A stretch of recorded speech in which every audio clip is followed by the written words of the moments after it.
What if I told you that the people spending hours every day refreshing job boards, tweaking their CV and firing off applications are actually doing it the hard way? And the people who set up a few things once and then kind of just get on with their lives are the ones often getting headhunted. Today, I'm going to show you the laziest job search strategy I know. And before you come for me, lazy doesn't mean careless, it means smart. It means doing the work once in the right place and letting the system do the rest. So this video is for two types of people. You're either employed right now, not actively looking but open, and you don't have the time or the energy to be in a full job search mode. Or you're actively looking but somewhat overwhelmed with the whole thing feels like a second job you didn't sign up for. Now, either way, this is for you, because the truth is the traditional job search is genuinely exhausting and there's simply so much advice out there that you don't know what to prioritize. So let me show you. So step one, and honestly, if you do nothing else on this list, do this. Optimize your LinkedIn profile for search. Now, here's what most people don't realize. Recruiters are not sat there waiting for you to apply. They're on LinkedIn right now, typing in keywords and pulling up profiles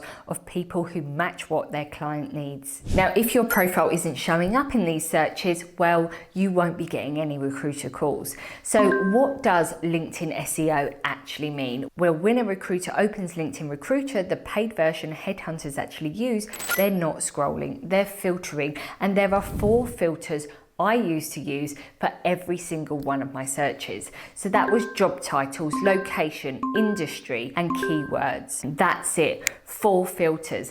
And if your profile isn't set up to show up inside those 4, you're invisible, like completely invisible, and you wouldn't even know it. Now, let me break each one down. So job titles. Now, this is filter number 1. So let's say a recruiter needs to find a chief operating officer or COO. Well, they'll type in chief operating officer or COO, and you guessed it, if your title doesn't match what they're typing, you don't exist in that search. So here's the fix. Go and look at 10 job postings for the roles you want. Write down every job title you see. If postings say VP Commercial Operations and your LinkedIn says strategic leader or thought leader, that's a mismatch. Nobody types that sort of thing into the search bar. You need to use the language the market uses, not the language your last employer invented or the language you think makes you sound cool. Next, location. All pretty straightforward. Now, make sure yours is set correctly and reflects where you're open to working. Now, from there, I'd filter by industry, okay? And this one is sneaky. You see, while you may be a COO with experience working in tech, finance, retail, and a whole host of industries, guess where employers and recruiters will look first? The same industry that they are working in. If they're a tech company, they'll prefer you to have had experience working in other tech companies. If they're a retail company, they'll typically favor those with previous retail experience. It's risk avoidance and common sense when you think about it. Anyway, this is one filter that trips a lot of people up because LinkedIn doesn't pull your industry from anything you've written on your profile. It pulls it from the company page of your current employer. So if you're trying to pivot or your company has tagged itself incorrectly, which happens a lot, especially at larger companies with multiple divisions, you inherit that mistake. Now, the problem is you'd never know it, but here's a quick check. Click on the company logo next to your current job title. See what industry LinkedIn has assigned. If it's wrong, you've got a problem, but not one you can't fix. All you need to do is ensure you mention the correct industry or your target industry across the rest of your profile. So I'm talking about your headline, your about section, job descriptions, skills. Now, if you're in medical devices, you're writing medical devices, medtech, life sciences, medical technology, because different recruiters use different terms and you want to show up for all of them. So if you're in finance, you're writing FP&A, financial planning and analysis, commercial finance, business partnering. Okay, so we're talking about the same thing, but with 4 different search terms depending on the recruiter, because regardless of what they search, you want to show up for all. And that brings me nicely onto the 4th filter, keywords. Now, this is the kind of thing that catch-all filter. So recruiters will type in specific terms. Now, it might be things like M&A, financial modeling, business partnering, and LinkedIn scans your entire profile for matches. No matches, no visibility. Simple as that. Now, there are also skills filters, and this one matters more than most people realize. LinkedIn now lets you add up to 100 skills. Previously, it was just 50. Now, most people have about 15 to 30. You want 100, but not just any 100. No soft skills. We want pure hard skills.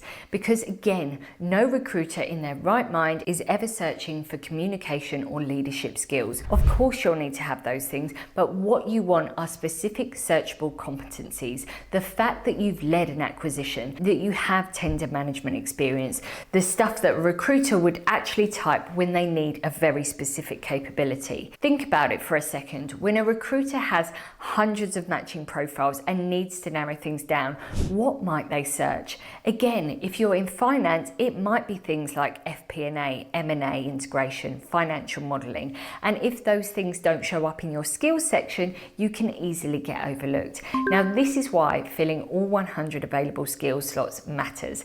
Yes, I know this sounds like a lot of work up front, and it is a little, but you do it once properly, and then your profile is working for you in the background 24/7, 365 without you touching it.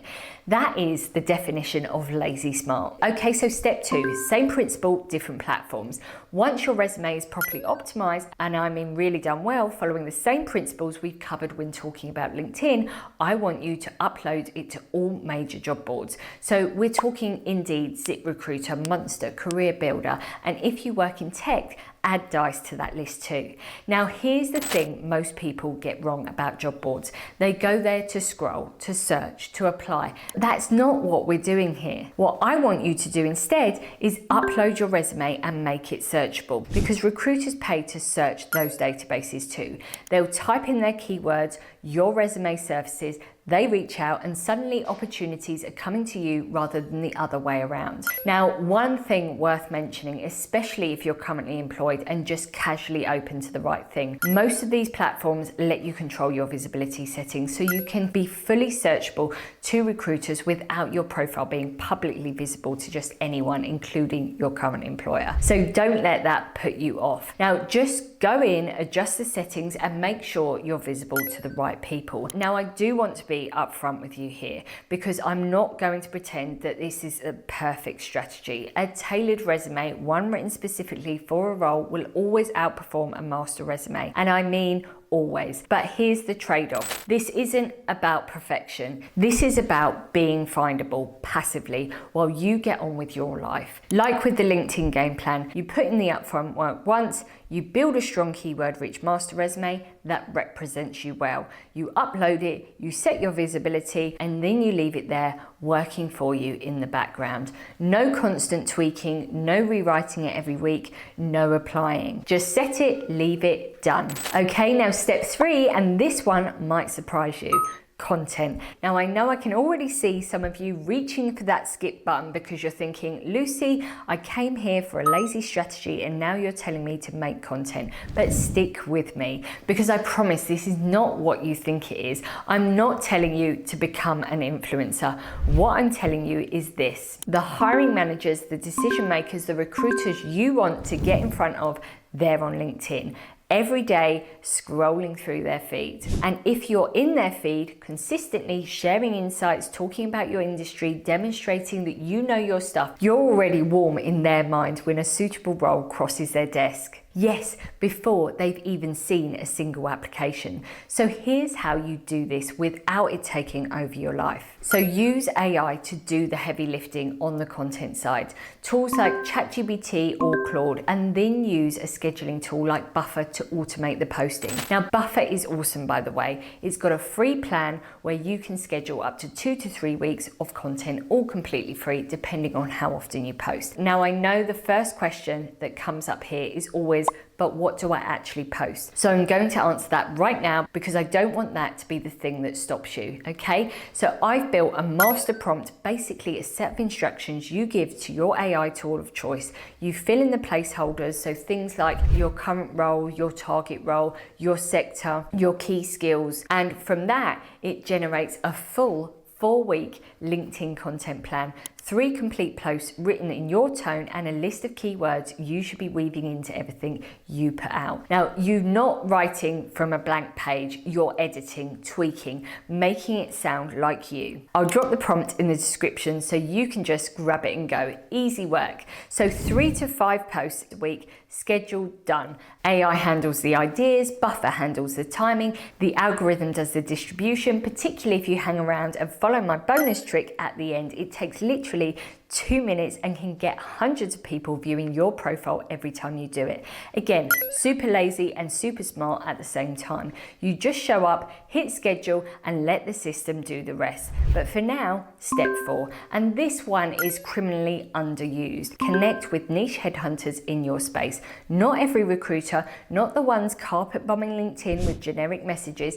I mean the ones who specifically place people at your level, in your function, in your industry. Now, and this is important, but by the time you reach out to them, steps 1 and 2 are already done. Your LinkedIn is optimized, your resume is strong. So when they look you up, which they absolutely will, they see someone worth paying attention to. And if you're worth paying attention to, a good niche recruiter will reach out. Now, they'll first speak to you on a level and decide if there's a fit between your goals and their client. And if there is, you're in. Now, they might not have anything immediately, but you're now on their radar. Now, even more powerful is if they consider you to be one of their MPCs. And by that, I mean most placeable candidates. Now, this is no easy task. These guys are collecting top profiles like Pokemon obsessed 10-year-olds. Still, if you make the cut, that means they'll proactively market your profile, send your profile to companies that haven't even advertised the role yet. Okay, so I promised you a bonus trick at the end, and this is it. This is what I call the 100 touchpoints tactic. And with this, you don't need a viral post. You don't need to send 100 cold messages. You don't even need to leave your desk. Here's exactly how it works. So open LinkedIn's people search, use a Boolean search string to find your ideal hiring manager or decision maker, basically the kind of person who would be your boss in your next role. Filter by sector, location, that sort of thing, then hit search. Now here's the bit that makes this work. So use your middle mouse button or scrolly thing to open 100 of those profiles in new tabs. That's it, just open them. You don't need to message anyone, you don't need to say a word. And here's why it works. LinkedIn sends them a notification that you viewed their profile. Now, a lot of those people will view your profile back purely out of curiosity. And if your profile is optimized, the opportunities start right there. It takes a matter of minutes and it gets you seen by the people who matter. Pretty cool, right? And for the final step, sit back. I'm serious. Check your messages, stay on top of your notifications, respond promptly when opportunities come in. You've built a system, now you let the machine run. Now, this is not about being passive, it's about being strategically lazy because it works. Now, of course, if you want help setting all of this up and building on it further with more proactive tactics, you can head over to careergrowthwithlucy.com to learn more. For now, remember that the content prompt is pinned in the comments, so go grab it. And if you enjoyed this video, make sure you hit that subscribe button so you don't miss the next one. I'll see you there.